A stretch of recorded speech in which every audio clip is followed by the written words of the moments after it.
Do you ever feel like there is not enough time in the day to build your real estate business? Like, you have a full-time job, you have a family, you have priorities, and then everybody is out here saying that in order to have a real estate business, you got to be calling your database every single day. You have to be showing up on social media, going to these networking events, hosting open houses, and pretty much selling your soul and all of your time in order to get to your goals.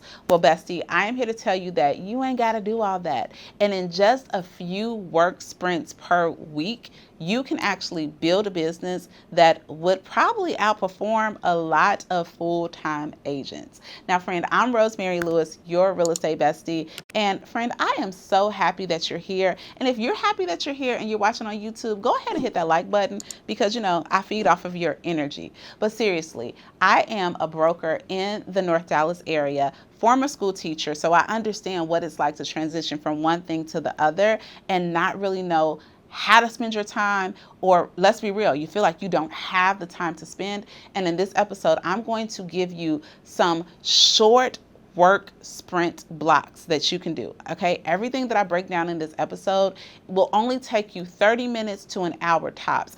And I guarantee that you put these into your time block, you put these into your rotation, you will see results. But I got to do a little mindset work with you first. Okay, so here is the very first thing that I want to bust.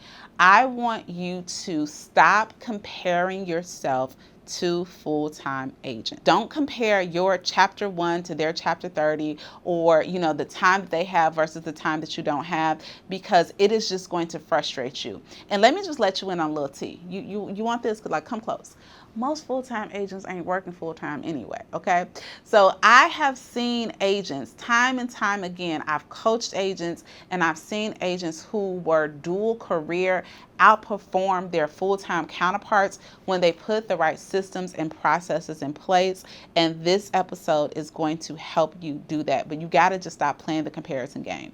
And then here is the next thing. I was just having a conversation with one of my homegirls, and she was saying, when she was working a full-time job, she thought to herself, there's no need for me to time block because this job is dictating what I'm doing with my time anyway. And I'm just going to tell you that that is a mindset that we want to throw away, because yes, we don't want to be milking in people's hours, okay? And we want to be integral with what we're doing with our full-time job. However, time blocking is still necessary, because you may find pockets of times like lunch breaks and, commuting time, things like that, where you can knock out some of the things that are going to build your real estate business. So let's talk about the type of blocks that you need to put into your time block as a dual career agent or as a full-time agent, because you ain't doing this no way. So the first thing that I want you to block for is a relationship block, okay?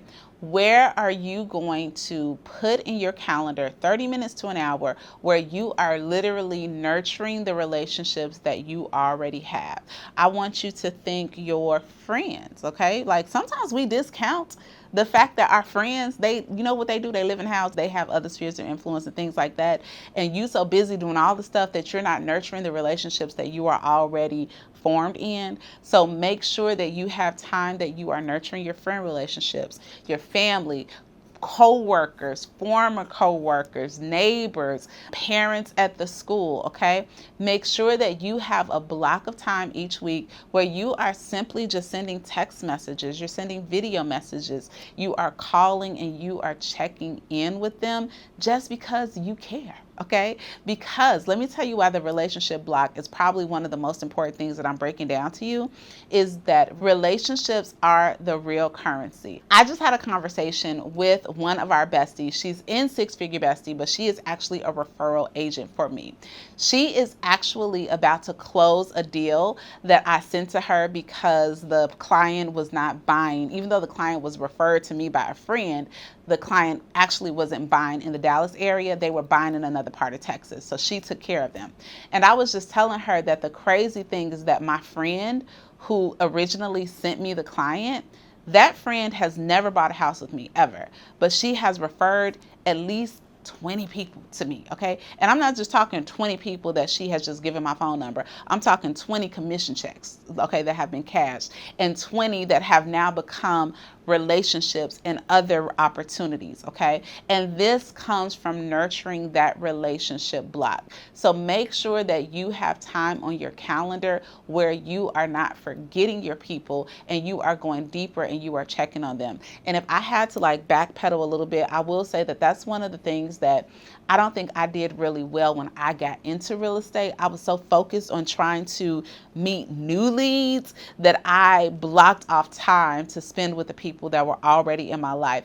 I had it backwards, okay? So for 30 to 60 minutes per week, I want you to put your head down and make sure that you are connecting with your folks. Now, side note, don't stay on the phone with your best friend every week for 30 minutes or 60 minutes talking about that was my relationship block, okay? I want you to be spreading and connecting and sharing the wealth, but that is what you're going to do during the relationship block. The next block of time that I want you to have in your time block, and this one I know it's going to be hard for you, so let's just start off with 30 minutes, is can we just have a follow-up block? Go ahead and say this is me in comments where you've done the open houses, right? You have met the people, you exchanged information, but there is a nervousness around the follow-up process, or you just don't ever have the time to follow up. But if you block it on your calendar every single week, maybe you say to yourself, during my lunch break on Tuesdays, okay? Tuesdays, my lunch break is from 12 to 1. So from 12 into 12:30, I am going to intentionally follow up with people. Follow up with people who clicked on my website, who commented about the house that I posted, who I met at that event and I haven't heard from them, okay? With that builder who was supposed to get back with me about the new inventory. Spend that 30 minutes doing your follow-up. And let me tell you, like, the way that I do things in my head, and this has just helped me, and one of the besties in our six-figure bestie program, she told me that this helped her too. I tend to gamify my activities that I don't love so that there is a reward on the other end. So I might sit down for this 30-minute block of follow-up and I might say, okay, I got to do 4 follow-ups. Either I got to get to 4 people or I have to spend the whole 30 minutes undistracted following up before I get to eat my sandwich, okay? So just by making it a game and it's something reoccurring on your schedule, this is the type of thing that you may be able to do during the workday on your free time. I don't want you to be doing it on company time, like y'all ain't about to have me get you in trouble, but start thinking about how can you even maximize the time when you're already in it. Instead of scrolling the gram or TikTok or watching a show on your lunch break, build your business friend. The next block of time, can you have a block of time where you are initiating conversations? Now, if you have been around here for a while, or if you just look at any of my other videos, I am always going to say that it all starts with conversations, okay? Every closing that you have seen have started with a conversation. You have to talk to more people. So can you have a block of time where you're like, okay, this 30 minutes, this hour, it is dedicated to initiating conversations. And here's the beauty. You can do that any way you want, right? You can say, I'm at the nail shop. I'm going to talk to 5 people and introduce myself and have a conversation at the nail shop. You can say, okay, today I'm going to go to this new construction and I'm going to introduce myself to all of these salespeople and I'm going to have conversations so I can learn about the inventory. You may be at a networking event and you might be like, I don't go to networking event. Girl, do you go to birthday parties? Do you go to the soccer game? Do you go to your kids' school? Okay, anytime there are other people around you, there is an opportunity to network, to communicate, to conversate, okay?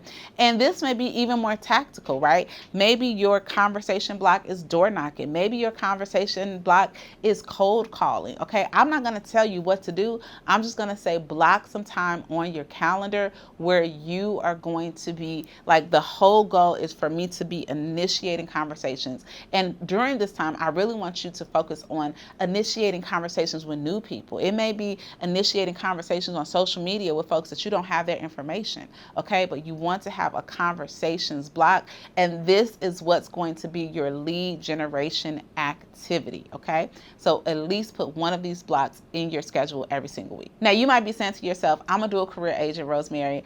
I don't know if just one of these blocks every single week is going to help. And this is what I'm going to tell you. Just start with one, okay? And then if you can pick it up and add more of these blocks, that's fine. But right now, we want to start with the basics so that you are getting in the game and not letting the time or lack of time defeat you in your business. Okay, the next block of time that I want you to have have is your appointment block, or let's consider this maybe your client services block. So this might be when you are conducting your listing consultations, your buyer consultations. It might even be when you are doing showings, okay? What is the time that you are going to block per week in order for that to happen? And you might be thinking to yourself, I can't just tell people when I'm going to meet them, right?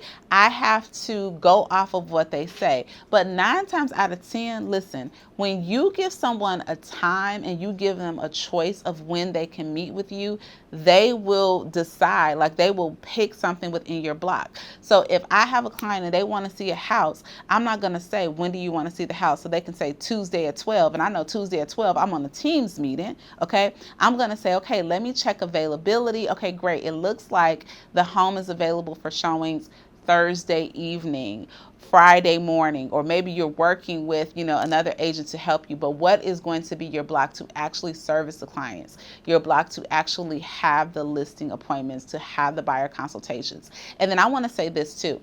I just recently posted on my socials. It was so interesting. I was in my office and I just took a picture. I took a snapshot of my screen because I was preparing for a buyer consultation. I did a poll on Instagram and I said, do you prefer to have your buyer consultations on Zoom or in person, or, a mixture of both? And I had an agent respond to me and say, this is my problem. I do mine in person, but I work a full-time job, so it's just hard to schedule them. To which I said, I'm a full-time agent and I do 100% of my consultations on Zoom, right? I feel like it's more efficient for me. It's more efficient for the client. Like, time doesn't become a barrier. I can be a little bit more flexible in my time. And that opened up a door to her, right? Because she was thinking to herself, if she wasn't meeting the person in person, right? She's comparing herself to maybe how another full-time agent runs their business, then she thought she was doing something wrong. And I had to free her and say, girl, I haven't really met a buyer for a consultation for real since the pandemic, okay? So you can use technology and use other things. You have autonomy to make this business work for you. So make sure that when you have your client services block, that you are making it make sense for you. Now, you do need to show flexibility, okay? I can't just say I'm only gonna show houses 1 hour a week, right? Be realistic about your time, but make sure that you have these blocks ahead of time so that you can plan for it. Now, this one, you might even be able to do with Netflix in the background, because I want you to have a block of time where you are segmenting for marketing and systems. One thing that I tend to do, if I'm sitting on the couch with my husband and my kids, that just might be a time where I'm actually in my CRM, right? I'm not actually making phone calls, but maybe I'm just making notes in the CRM, or making sure that someone is tagged correctly. That might be when I'm making a flyer for an open house, or I send a note out, okay? So just having a little block of time for doing your marketing activities, which a lot of times we can do that while we are at home on the couch. It is going to save you a lot of headache. Now, I will say this too, okay? Especially if you're dual career, don't be afraid to leverage some activities. If you're dual career, actually, I don't care if you are dual career or not in real estate, would it be helpful to have a VA to handle the things that you don't want to do, or you're not as good at, or that you don't have time for? Do you need a transaction coordinator? Some of the things you can actually offload, but having a block of time, a short block of time in the beginning of the business as you're getting started, it is going to help free you up. Now, here's the last one, bestie. I only want you to spend about 30 minutes max per week as an education block. I love, and this is somebody, you're watching me on the YouTube right now, right? I love that you are here growing your business, but what tends to happen, especially when you're dual career, we are consuming, this coach's stuff, that coach's stuff. You're going to your brokerage stuff. You're getting all this information, all of the time that you can actually be spending getting out, having conversations, having your relationship block, having your client block. You are over inundating yourself with information and doing nothing with it, okay? So I would say 30 minutes, maybe 60 minutes max per week is your education block. Now, I do want you to be continually educating yourself, okay? But you don't have to overwhelm yourself with so much information, because when we have information overload, what happens is that we never, ever execute. And I see so many dual career, full-time agents, new agents, old agents, a lot of agents that just keep learning and never doing. And that is one of our sayings in Six Figure Bestie in our monthly membership. We are not just hearers, we are doers, okay? And as a matter of fact, every session, we have a 30-minute session. So I'm not just like telling you this on YouTube. Like, this is what we preach inside of our community. We have one 30-minute session every single week. And in that 30-minute session, I always end with some homework so you can go out and do and apply what you have learned.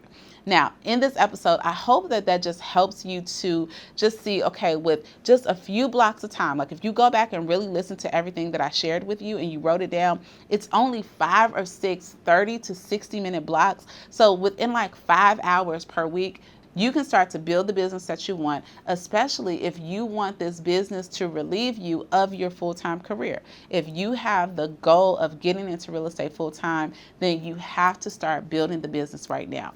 Okay, now in the next episode, I'm going to talk to you about what do you say when you get into these relationship blocks, right? And when you get into this time where you are starting conversations, what do you actually say without sounding salesy or without sounding stupid? I know we're not supposed to say stupid, but I know that's how you be feeling. I will see you in the next episode, and we're going to talk about it.